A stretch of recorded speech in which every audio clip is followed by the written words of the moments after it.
बंधुओं का मैं आज की इस प्रेस कॉन्फ्रेंस में स्वागत करता हूं। और 4 बजे से शुरू होनी थी, जो भी थोड़ी देर हुई है उसके लिए मैं आप सब का क्षमा प्रार्थी हूं।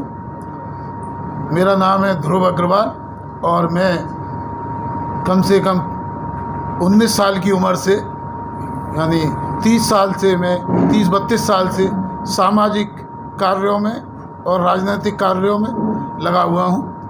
मैं चार्टर्ड अकाउंटेंट भी हूँ, मैं लॉ ग्रेजुएट भी हूँ, मैं कंपनी सेक्रेटरी भी हूँ। इंग्लैंड से भी मैंने कोर्स किया है, अमेरिका से भी मैंने कोर्स किया है और बहुत सारी संस्थाओं में, कम से कम 200 संस्थाओं का मैं संचालन करता हूँ। और बहुत सारे आंदोलन केबल एंड ब्रॉडकास्टिंग एसोसिएशन ने जब किया था वो भी मैंने किया था।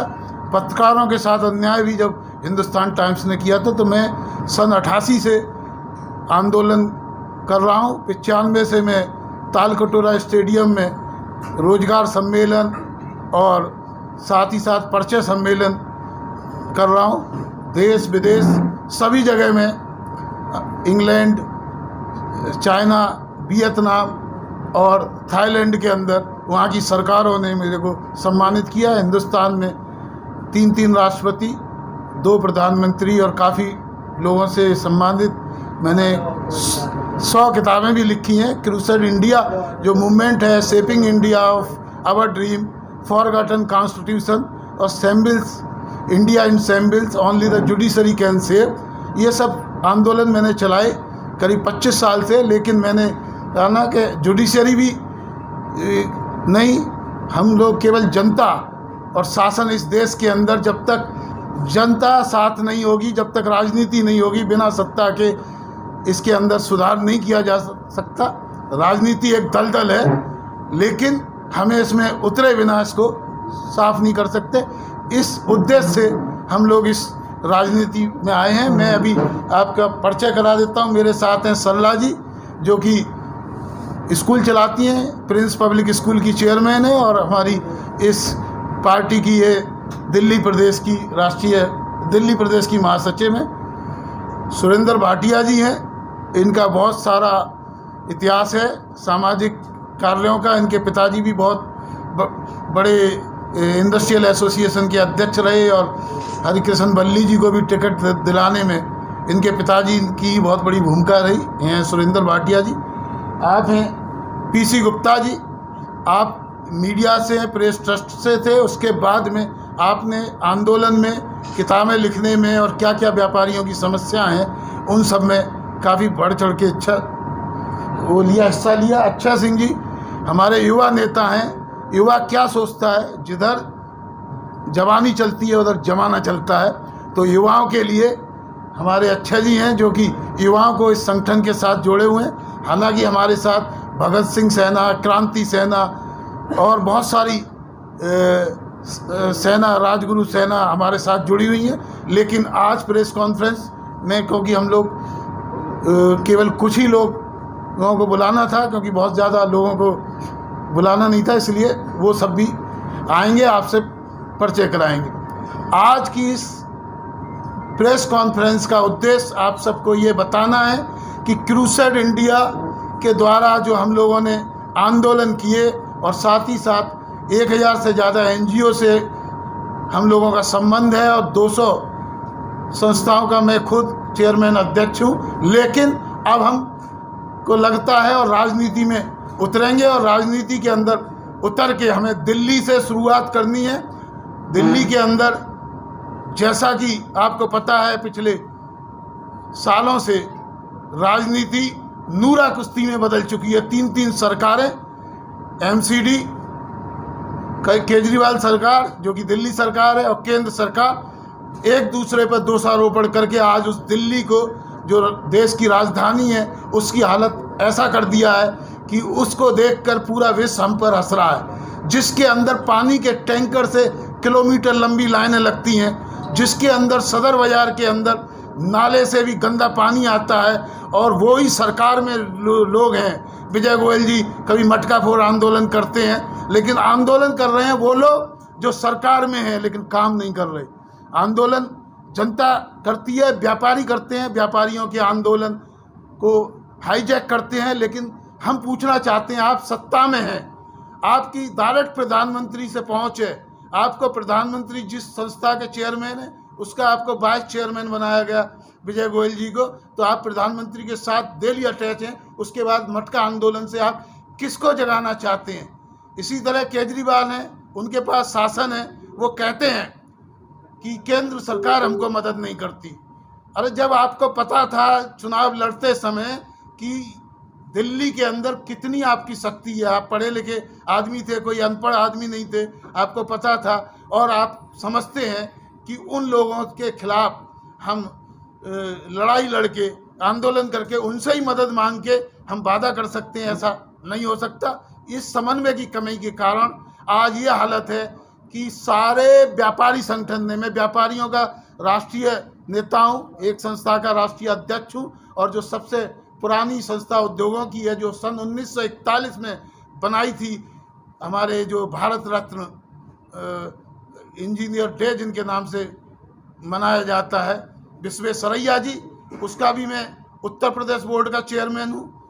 जो संस्था 50 साल पहले बनी थी, जिसको बनाया था हमारे लाला हरचरण लाल जी ने, उसके बाद में लाला जी जो कि दिल्ली के भीखूराम जैन जी उसके अध्यक्ष रहे, और श्याम बिहारी मिश्रा जी जो कि 4 बार से MP थे, उसके अध्यक्ष थे। इन कोरोना में 6 महीने पहले उनका स्वर्गवास हो गया। उस तरह मैं व्यापारी की संस्था भी चलाता हूँ। लेकिन मैं देख रहा हूँ, मैं CA का भी चेयरमैन रहा, वकीलों का मैं अंतर्राष्ट्रीय चेयरमैन हूँ। लेकिन मैं देख रहा हूँ कि जो भारतीय जनता पार्टी है वो केवल ऐसे लोगों को सत्ता में लाना चाहती है, पार्टी में लाना चाहती है जो यस मैन हो। यदि जो पार्टी का या जनता का सही नुमाइंदा होगा, वो उसकी समस्याएं सामने रखेगा। वो केवल ये चाहते हैं, एक तानाशाही है। और साहब आपको माफ़ करना होगा, मैं पत्रकारों के लिए भी कुछ कहना चाहूँगा कि वो लोग ये समझते हैं कि पत्रकारों की कोई हैसियत ही नहीं है। जिस पे पत्रकार उनके खिलाफ बोलता है उसके खिलाफ वो आक्रमण कर देते हैं। वो समझते हैं पत्रकार चूहाशाही है। लेकिन उसके बावजूद भी जो बड़ा पत्रकार है, जो बड़े चैनल हैं, वो भले ही चूहाशाही बन गए हों, लेकिन जो इंडिपेंडेंट हैं, मैंने ये देखा है कि आज भी वो इंडिपेंडेंट है। इसलिए और वो निर्भीकता से अपनी बात कहते हैं। वो कहते हैं कि हमारा जो प्रोफेशन है वो पत्रकारिता है, हमें धन से लगाव नहीं, हमें सच्ची बात से लगाव है। इसलिए मैं आप सबके सामने कहना चाहता हूँ कि व्यापार खत्म हो रहा है दिल्ली से। क्यों हो रहा है? दिल्ली के अंदर सस्ती बिजली के चक्कर में, जबकि वो सस्ती भी नहीं है, और सस्ती बिजली के चक्कर में उद्योगों को बहुत महंगी बिजली दी जा रही है और नहीं दी जा रही, उससे उद्योग खत्म हो रहे हैं। उसके अलावा व्यापार खत्म हो रहा है। और जो पानी है या बिजली है, पानी जब 24 घंटे मिल नहीं रहा, जल के रेट की बात आप कर रहे हैं, लेकिन जल है कहाँ?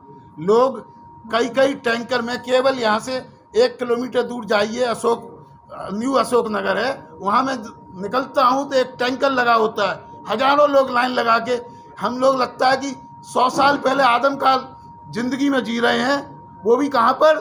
दिल्ली की राजधानी में।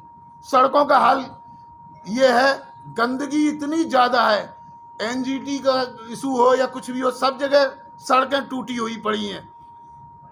कोई भी काम जो सरकार करे, एक प्लानिंग के साथ करे।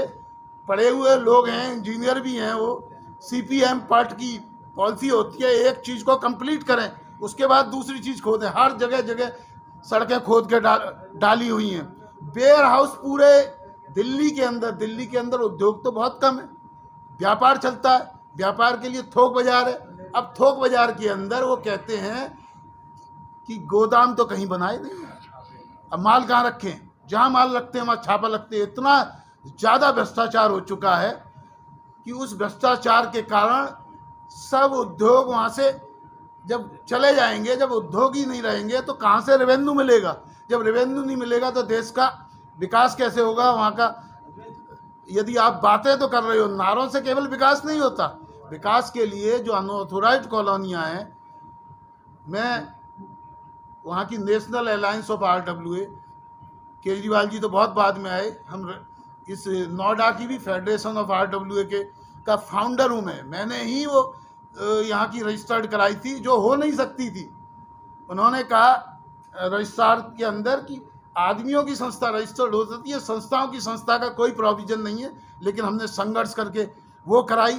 मैं 19 साल में चार्टर्ड अकाउंटेंट बन गया तो पार्लियामेंट का एक्ट अमेंड कराया।